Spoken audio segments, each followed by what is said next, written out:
예.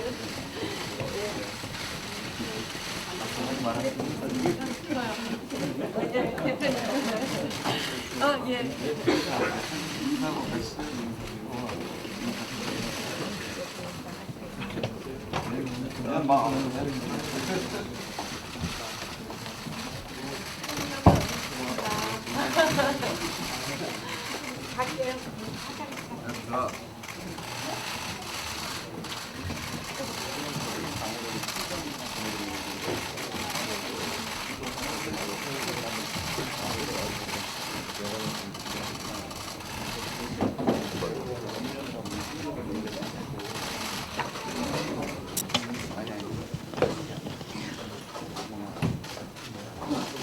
네, 이해찬 당대표의 개의 선언으로 더불어민주당 제38차 학대 간부회의를 시작하겠습니다.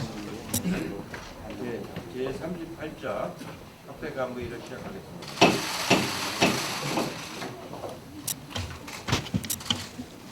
이해찬 당대표의 발언 있겠습니다.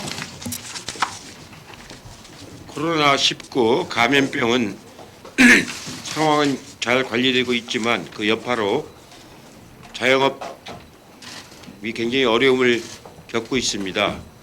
지난 나흘간 국내 확진자는 1명밖에 없었습니다. 반면에 기존 확진자 중 7명이 완치되어 퇴원을 했습니다. 다른 환자들의 상태도 충분히 회복 가능한 상태입니다. 정부의 체계적인 방역과 의료계의 헌신적인 치료, 국민 여러분의 성숙한 시민의식이 있었기 때문에 가능한 일이라고 생각이 됩니다. 코로나19 감염병은 방역과 치료도 중요하지만 그로 인해 경제적 위축 역시 총력을 다해서 대응해야 할 과제입니다. 공연문화계, 도소매업, 관광업 등 주로 내수 소비와 관련된 업종이 어려움을 겪고 있습니다. 당정이 중소기업, 소상공인, 자영업자들의 피해를 극복하는 대책을 마련했고 민생 활력을 되살리기 위해 최선을 다하고 있지만 결국 국민 여러분께서 과도한 걱정을 내려놓으시고 일상적인 경제, 문화 생활을 해주시는 것이 근본적인 해결책이라고 생각을 합니다. 국민 여러분께서 개인 위생 수칙만 잘 지켜주시면 나머지 대응은 정부가 충분히 잘 하도록 하겠습니다. 어제 당 공천관리위에서 52곳의 경선 지역을 발표했습니다. 민주당은 공정한 시스템 공천, 국민 눈높이 공천이 원칙입니다. 경선 우선 원칙도 없이 예외 없이 적용해서 국회 부의장을 지내신 분 현직 최고위원도 경선을 치르도록 하겠습니다. 이번 주말 2차 발표가 있고 나면은 경선 지역 윤곽이 모두 잡힐 것입니다. 선거인단 명부를 확정하고 경선 실시까지 열흘 정도 소요가 될 텐데 이르면 다음 주말부터 본격적인 경선 레이스가 시작이 될 것입니다. 이번 경선에는 당원뿐만 아니라 국민 의사가 경선에 50% 반영이 됩니다. 국민 여러분께서도 관심을 가지시고 우리 지역구에 누가 민주당 후보가 적합할지 적극적으로 참여해 주시기를 바라겠습니다. 아무리 선거가 급하다 하지만 야당들의 발언이 도를 넘치고 있습니다. 23년 만에 겨우 입법한 공수처법 등 검찰개혁을 공공연히 뒤집는 공약을 발표하기도 하고 심지어 자유한국당은 대통령 탄핵이라는 어처구니없는 말까지 입에 담고 있습니다. 자극적인 말이나 반개혁적인 공약으로 선거를 이기는 법은 없습니다. 야당은 이성을 찾기를 바라겠습니다. 이상입니다. 네, 다음으로 이인영 원내대표의 발언이 있겠습니다. 치밀한 관리로 코로나 사태를 조기에 종식시켜야 합니다. 지난 10일 이후에 더 이상 추가 확진자가 나오지 않고 있습니다. 반면에 완치되는 분들과 격리에서 해제되는 분들은 크게 늘어나고 있습니다. 방역 일선에서 성공적으로 코로나19와 싸우고 계신 방역 당국과 또 의료기관 관계자 여러분의 노고에 거듭 감사의 말씀을 드립니다. 우리 방역 당국의 치밀하고 또 성공적인 대응에 세계가 주목하고 있습니다. 어제 코로나19 중앙 임상 TF는 치료 지침인 코로나19 치료 원칙을 확정했습니다. 중국, 홍콩, 마카오발 입국자의 자가진단 앱 설치율은 72.4%에 이른다고 합니다. 구형 휴대폰을 사용하는 나머지 1,400여 명도 방역 당국이 전화로 직접 관리할 계획이라고 합니다. 우리 방역 당국의 치밀하고 꼼꼼한 대응에 박수를 보냅니다. 일본에서 첫 사망자가 나와서 긴장이 높아지고 있지만 우리 방역 당국의 돋보이는 대응이 계속된다면 우리는 코로나19를 반드시 조기에 종식시킬 수 있습니다. 덧붙여 개강을 앞둔 각 대학에도 유학생 관련 대응에 만전을 기해해 주실 것을 교육당국에 당부합니다. 이제 경제 활력 살리기에 우리 모두 집중적으로 나서야 합니다. 정부가 코로나19로 어려움을 겪는 중소기업에 대해서 납품 계약 기간 연장, 계약 금액 조정 등을 지원하기로 했습니다. 금융당국은 코로나로 인한 감사 보고서의 불안전을 해결하기 위해서 회계사 협회가 요청한 보고서 제출 시한 연장 건의를 검토하고 있습니다. 삼성, 현대차 등 주요 대기업도 협력 업체에 조 단위의 경영 안정 자금을 긴급 지원한다고 합니다. 사회적 책임을 다하는 대기업의 모습으로 높이 평가합니다. 지난해 한일 경제전 때와 마찬가지로 민관이 혼연일체가 되어서 코로나19로부터 우리 경제를 지키기 위해 힘을 모을 때입니다. 또 힘을 모으고 있습니다. 민주당도 국민의 안전과 경제 활력을 사수하기 위해서 든든한 뒷받침을 다할 것을 약속드립니다. 이해찬 대표께서도 말씀하셨습니다만 울산 사건을 빌미로 자유한국당은 증거도 불충분하고 주관적 의견으로 가득 찬 검찰의 일방적 주장을 근거로 해서 탄핵을 주장하고 있습니다. 이런 증거도 없이 또 대통령에 대한 수사를 촉구하고 심지어 탄핵을 거론하는 것은 우리 사회를 혼돈으로 몰아넣는 매우 부적절한 정쟁 유발 행위입니다. 더구나 대통령에 대해 침묵은 묵시적인 혐의 인정이라고 주장하는 황교안 대표의 발언 매우 무례합니다. 우리는 그런 오만한 태도에서 없는 범죄도 만들어낸 공안검사의 검은 그림자를 떠올리지 않을 수 없습니다. 자유한국당의 자중을 촉구합니다. 어제 선관위가 미래한국당의 등록을 허용했습니다. 참담한 심정입니다. 이번 선관위 결정으로 민주주의가 우롱당하고 민주주의가 퇴행하는 최악의 상황이 오지 않을까 걱정하지 않을 수 없습니다. 이번 선관위의 결정은 두고두고 한국 정치사의 흑역사로 남게 될 것입니다. 자유한국당은 지금 불출마 의원들을 가짜 제명해서 가짜 정당으로 보내는 위장전입 방법으로 우리 국민의 혈세인 국고 보조금을 더 타낼 궁리마저 하고 있습니다. 그런 자유한국당의 가짜 정당 만행에 선관위가 맞장구를 치는 것은 매우 불행한 사태입니다. 가짜 정당, 가짜 정치로 향하는 정치 퇴행의 길목을 지금 차단하는 것이 중앙선관위의 또 다른 역사적 책무라는 점을 지적합니다. 선관위의 결정 재고를 강력히 요구합니다. 이상입니다. 네, 다음은 박주민 최고위원의 발언 있겠습니다. 예, 북한군이 개입했다는 걸 밝혀나가는데 최선을 다하겠다. 이것이 누구의 어떤 발언인지 혹시 기억하십니까? 지난해 2월 5.18 광주민주화운동에 관해서 이종명 의원이 한 발언이었습니다. 이 발언으로 많은 논란이 일자 자유한국당의 윤리위는 이종명 의원을 제명합니다. 그러나 실제로 제명이 되기 위해서는 의원총회 표결을 거쳐야 하는데 총회가 열려도 지도부가 이 의원에 대한 제명안을 올리지 않아서 결국 제명은 이루어지지 않았습니다. 그리고 1년이 흐른 어제 미래한국당으로 이종명 의원을 보내기 위해서 자한당은 갑자기 이종명 의원을 제명했습니다. 5.18 광주민주화운동에 대한 자한당의 진짜 속마음은 어떤 것입니까? 그리고 기존 정당에서 국민의 요구에 따라 제명하기로 했던 의원이 가는 미래한국당은 과연 어떤 정당입니까? 국민의 분노와 아픔을 이렇게 쉽게 무시하는, 그리고 기본적인 요건조차도 갖추지 못한 미래한국당은 국민의 인정을 받을 수 없을 것입니다. 선관위의 결정에 대해 심히 아쉽다라는 말씀 드리겠습니다. 한국 영화 100년의 역사를 다시 쓴 영화 기생충의 업적이 또 다른 영화와 문화산업에 이어질 수 있도록 하겠다. 이것은 누구의 발언일까요? 김재원 자한당 의원이 어제 21대 총선 공약 중 문화 공약을 발표하면서 한 발언입니다.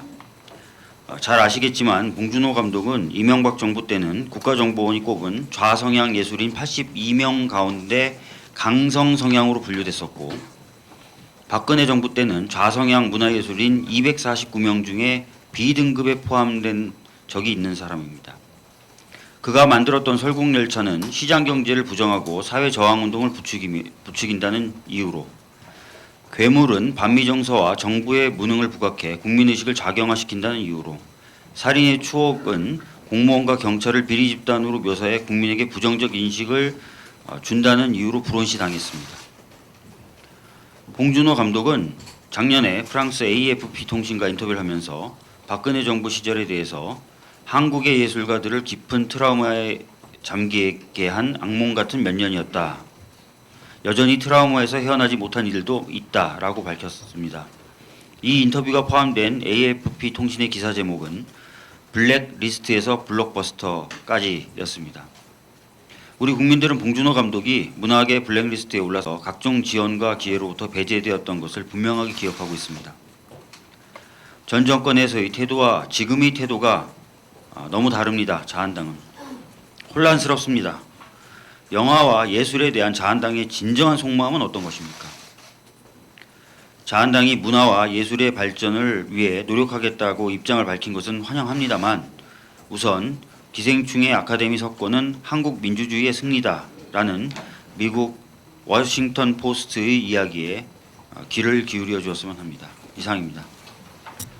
네, 다음은 박강훈 최고위원의 발언 있겠습니다. 네, 코로나19 관리가 안정적으로 이루어지고 있다고 대통령께서 말씀하셨습니다. 아마 국민들께서도 그렇게 느끼실 것으로 믿습니다. 다만 지금 국민들이 가장 절박하게 생각하는 것은 자신의 안전과 함께 정상적인 경제 활동이 언제쯤 이루어질 수 있을 것인가, 이 부분인 것 같습니다. 현재 정상적 경제 활동이 이루어져도 크게 문제가 없을 정도의 상황이 아닌가 하는 그런 견해들이 의료진이나 또 업계 쪽에서 나오고 있는 것은 다행스럽습니다. 국민과 기업, 정부가 하나가 돼서 힘을 모은 결과라고 생각하고 국민들의 성숙한 의식과 유대감에 다시 한번 감사를 드립니다. 자, 좀 전에 박주민 최고위원 말씀하셨습니다만 자유한국당이 5.18 망언 당사자인 이종명 의원을 제명해서 미래한국당으로 보내기로 했다는 보도가 있습니다. 이럴 경우 후한 무치, 얼굴이 두껍고 부끄러움을 모른다는 얘기죠. 우리말로 더 풀어서 얘기하면 뻔뻔하고 부끄러움이 없다는 얘기입니다. 미래한국당의 미래란 이름이 부끄럽습니다.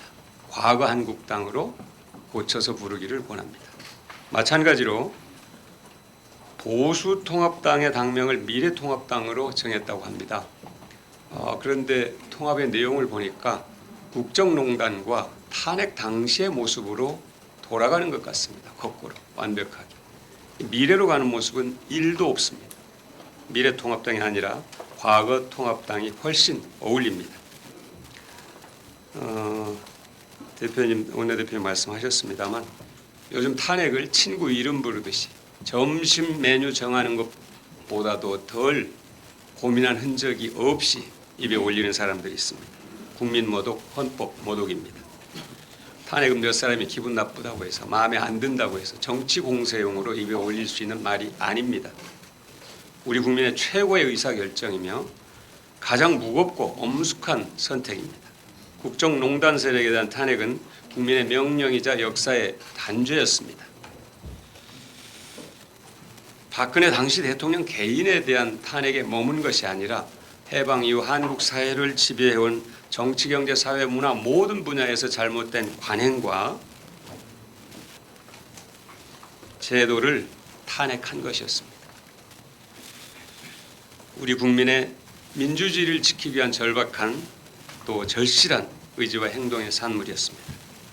진심으로 충고합니다. 선거 전략으로 탄핵을 입에 올린다면 착각입니다.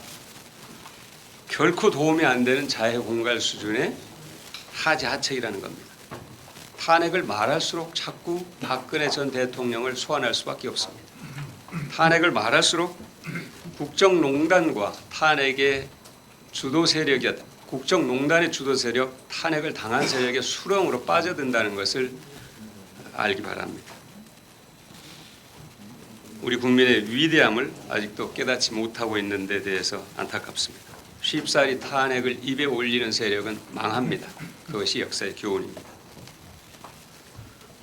부동산 대책과 관련해서 조금 말씀을 드리겠습니다. 정부의 주택시장 안정화 대책은 실수요자들을 보호하면서 일부 극소수 다주택자들의 투기 행위에 대해 강력한 공적 규제를 가하는 것입니다.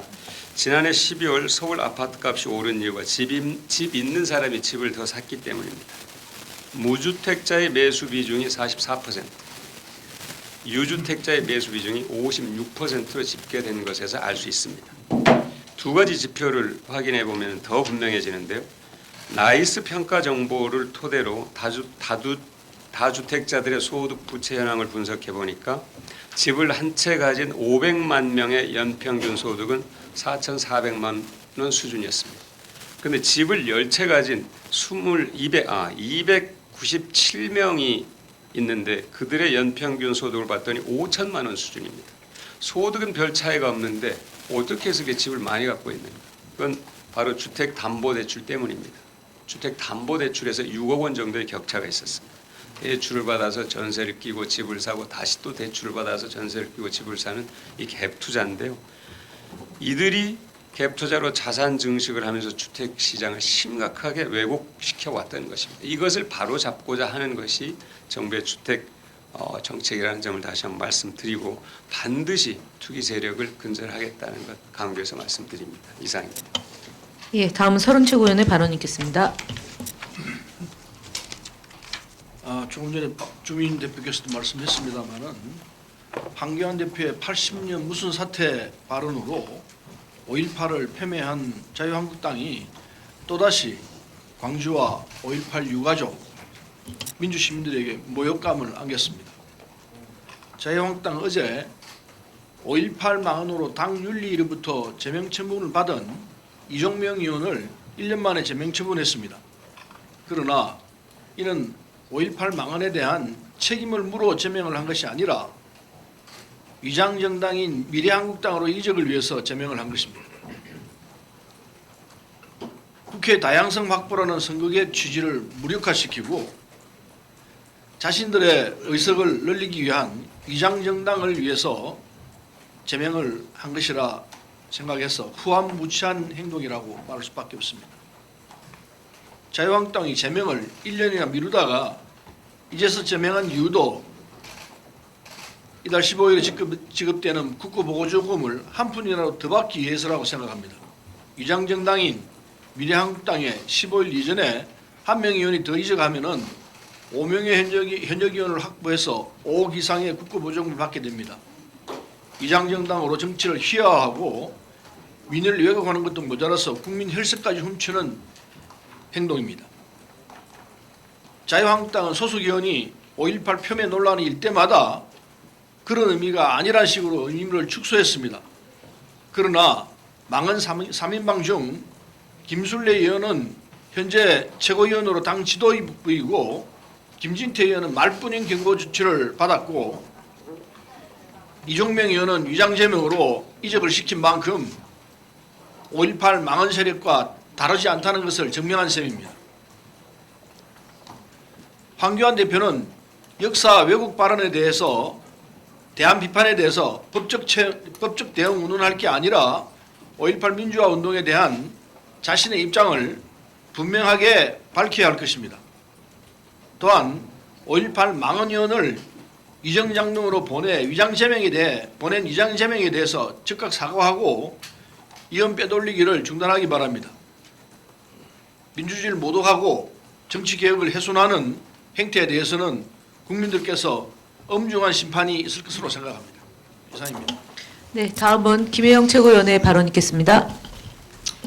지난 10일 일본 경제산업성이 일본 정부의 후쿠시마 원전 오염수에 대하여 해양 방류를 권고하는 내용의 최종 보고서를 제출했습니다. 원전 오염수 해양 방류에 대해서는 일본 내에서도 시민사회와 원전 주변 어민들의 많은 우려가 있는 상황입니다.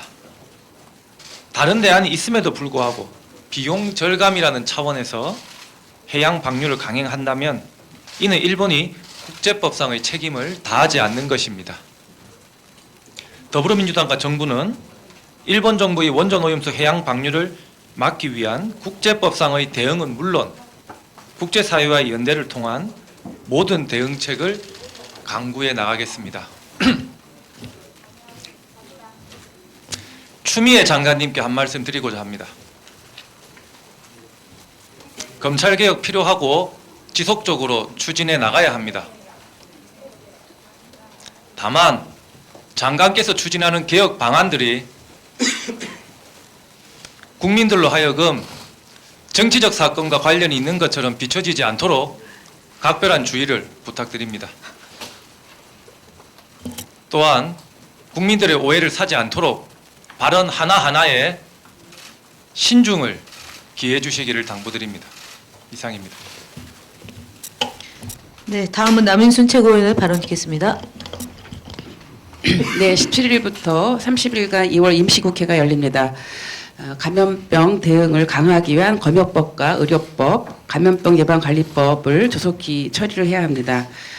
그리고 신종 감염병으로 인한 국가와 지역 경제 피해를 최소화하고 경기 침체 회복을 위한 지원 대책도 확대해야 합니다.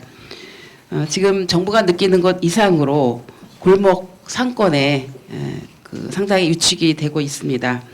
피해가 심각한 상황임을 감안해서 지원 대책을 강화해야 합니다. 예비비와 기금도 적극 활용해야 하지만 추가적인 재원도 검토해야 된다고 생각을 합니다. 우리 당은 코로나19 사태가 종식될 때까지 민생경제 회복을 위해서 최선의 노력을 다하도록 하겠습니다. 어제 자유한국당 전국위원회에서 보수통합을 위한 합당을 결의했습니다. 총선을 약 60일 앞두고 벌어진 보수진영의 이합집산을 보는 국민들의 마음은 착잡합니다. 도로새누리당, 다시 한나라당, 해쳐 모여 친박당이 된 셈입니다. 새 당명이 가칭 미래통합당이라고 하는데 인적 구성도, 통합 내용도 모두 과거로 회귀하고 있음에도 당명에 미래라는 말을 담은 것은 이율배반적입니다.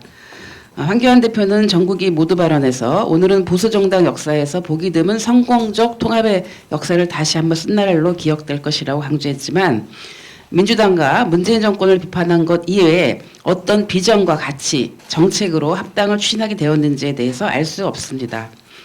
예의로라도 국민을 위해 일하겠다는 말 한마디 없는 것을 보면 정말 염치가 없다는 생각마저 듭니다.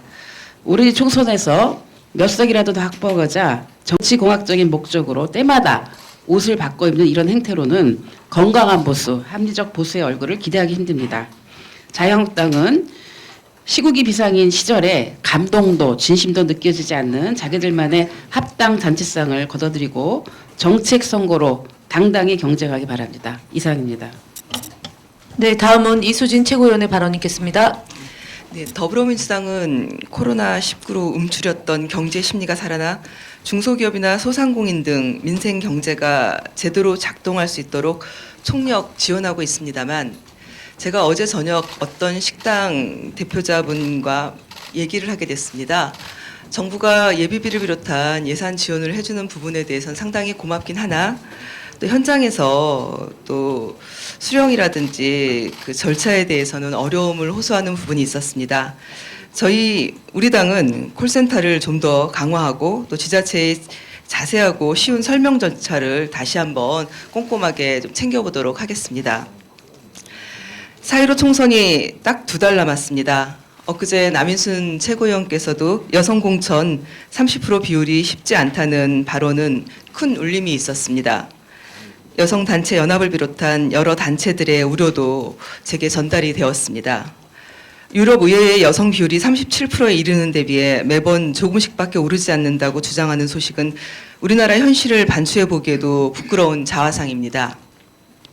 더불어 노동자의 공천 확대도 우리가 되새겨보고 강조할 사안입니다. 노동조합 대표자들은 공장안 사업장에서 시작해서 수십 년간 전국의 조합원들로부터 심판을 받으며 온몸으로 민주주의를 학습한 분들이고, 그들은 노동자 대중의 아픔과 기쁨을 알고 또 앞서 나가는 리더십을 쌓아왔고, 우리 사회 구성원들이 원하는 법, 제도, 관습에 대한 개혁의 의지가 또 담겨져 있는 사람들이기도 합니다. 여성과 노동의 정치 참여가 중요한 이유가 여기에 있다고 생각합니다. 또한 4.15 총선 승리를 위해 평범하게 그렇지만 소소한 행복을 꿈꾸며 또 일하는 사람들과 힘차게 싸워 나가겠습니다. 이상입니다. 네, 다음은 선진규 전국 노인위원장의 발언, 이영석 최고위원의 발언이겠습니다. 죄송합니다. 건너뛰시려고요? 예, 다른 최고위원들 지적이 있었습니다만 자유한국당이 13일 의원총회를 열고 통합신당의 당명을 미래통합당으로 확정했다고 합니다. 이는 당명에 미래라는 용어를 넣어서 미래한국당과 연계를 노리는 지극히 속임수 정치에 불과합니다. 또 같은 날 자유한국당은 5.18 비하 발언으로 물의를 일으켰던 이종명 의원을 1년여 만에 제명시켜서 곧바로 위성정당인 미래한국당으로 보낼 계획이라고 발표를 했습니다. 이것은 사실상 징계 차원이 아니라 비례대표용 미래한국당 이적을 고려한 꼼수 정치의 극치라고 밖에 볼 수 없습니다. 역시 악마는 디테일에 있는 것 같습니다. 이러한 현실에도 불구하고 선거관리위원회가 정당 정치에 이렇게 근간을 흔들고 연동형 비례제 도입을 무산시키려는 미래한국당의 정당 등록을 수리했다고 합니다. 선거관리위원회의 각성을 촉구합니다. 민주주의가 퇴보하고 있습니다. 이상입니다. 네, 다음은 선진규 전국 노인위원장의 말씀 있겠습니다. 그간에 많은 노인 지도자들로서 우리 집행부에 건의사항과 문제가 많이 왔습니다. 그 중에서 두 가지만 전해드리겠습니다. 특히 자유한국당에 대한 이야기고, 하나는 우리 당원과 노인 당원들에게 부탁하는 이야기입니다. 먼저 자유한국당 집권 당시 브렉리스트에 올랐던 연예인들이 오랜 고생 끝에 세계를 놀라게 한 오스카라는 큰 잔치상을 차려놓았습니다. 그런데 이 자랑스러운 잔치상에 젓가락을 먼저 들고 제일 먼저 올라가는 한국당 사람들의 무례한 행위, 국민들로부터 더 이상 손가락질 받지 않도록 자중을 바랍니다. 특히 지난 잘못을 생각지 않고 자기들 이익만에 민감한 어른들의 잔머리 굴리는 행위를 보고 자라나는 청소년 어린들이 본을 받을까 교육적으로 걱정스럽다는 이야기가 전해왔습니다. 두 번째입니다. 해방 후 강대국들의 텀버운에서 70여 년 우리는 움츠리고 살았습니다. 대표적으로 미국의 눈치, 일본의 눈치, 중국의 눈치, 소련의 눈치, 이제는 그 위축된 눈치 생활에서 벗어날 때가 되었다고 봅니다. 그동안 자력으로 이룩한 경제력과 군사 방위력이 세계 모든 국가 중에서 10위권에 들었다고 합니다. 여기에 국민이 주인임을 스스로 쟁취한 민주국가의 터전 위에 세계 제일의 조선업, 건설업, 전자통신기기산업, 여기에 코로나 퇴치에서 보고 있는 이수의 잠재력, 또 이 와중에 오스카라는 큰 상의 쾌거, 이제는 그간의 강대국에 얽매였던 굴레에서 우리는 당당히 벗어날 때입니다. 뿐만 아니라 모든 분야에서 세계를 선도할 국력을 갖고 있다는 자신감을 우리는 가져보자 했습니다. 대선 공약에서 나라다운 나라를 건설하겠다는 국민들과의 약속, 이제는 실천에 나서야 합니다. 그래서 4월 15일 총선은 우리나라의 운명이 승승장구 계속해서 전진하느냐, 다시 군사 독재, 이명박 박근혜 무능 정부 정권으로 되돌아가는 단초를 제공해서는 아니 되는 것입니다. 그런 갈림길에 있음을 우리는 맹심해 하도록 합시다는 당원들에게 부탁이었습니다. 그간 악몽 같은 지난날을 뼈아프게 교훈으로 삼아 전당원, 특히 풍전수전 다 겪은 농인당원들이 새로운 분발을 촉구합니다. 우리는 국민에게 믿음 주는 진정성으로 눈물겨운 호소로 호소하는 역할에 우리 노인들이 앞장서야 합니다는 내용을 전해드립니다. 네, 다음은 장경태 전국청년위원장의 발언이겠습니다. 네, 자유한국당 후보들에게 러브콜이 쇄도하고 있습니다. 민주당 후보들의 영입 경쟁 때문입니다. 이낙연 상임 국무는 황교안 후보에게 종로 매치를 정중히 요청했고, 우원식 의원은 김병준 후보에게, 민병두 의원은 홍준표 후보에게, 김두관 의원은 김태호 후보에게 각자 본인 지역구로 와주시라 읍소했습니다. 영화 기생충은 아카데미 사관왕으로 대한민국의 자긍심을 높였지만 자유한국당의 4인방은 자존심만 높이고 있습니다. 단연 돋보이는 분은 지역구 물색 사관왕에 오른 황교안 대표입니다. 황교안 대표는 용산, 양천, 용인, 충청까지 험지를 찾는다고 했지만 돌고 돌아 최후 통첩을 받은 다음에서야 겨우 종로로 왔습니다.